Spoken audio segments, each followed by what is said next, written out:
Regardez bien cette action, c'est l'illustration parfaite de ce que l'on appelle le travail de l'ombre. Sur cette séquence, Kylian Mbappé ne va même pas toucher le ballon.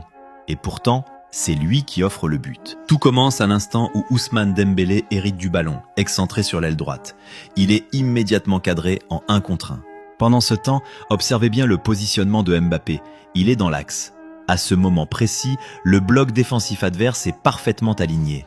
Si Dembélé décide de repiquer seul vers le centre de la surface, il va foncer droit dans un mur de 3 joueurs. Mais dès que Dembélé amorce sa course vers l'intérieur, la magie opère.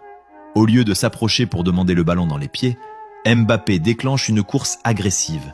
Il plonge en profondeur vers le côté droit. Il s'éloigne volontairement de l'action. Et cette simple course sème la panique. Face à la menace de sa vitesse, l'accélération de Mbappé devient la menace principale pour la défense. Son appel tranchant dans le dos de la ligne défensive a déclenché un réflexe naturel chez les défenseurs centraux. Ils doivent reculer pour protéger la surface et ne pas se faire prendre de vitesse. Parce que Mbappé court directement vers le côté droit, il verrouille les défenseurs centraux. S'il décide d'avancer pour contrer Dembélé, il laisse Mbappé absolument seul dans sa zone. Ils choisissent donc de reculer. Le recul forcé de ces 2 défenseurs, combiné à l'élimination de celui-ci par le dribble de Dembélé, crée un vide béant à l'entrée de la surface de réparation. Dembélé se retrouve exactement dans cet espace libéré.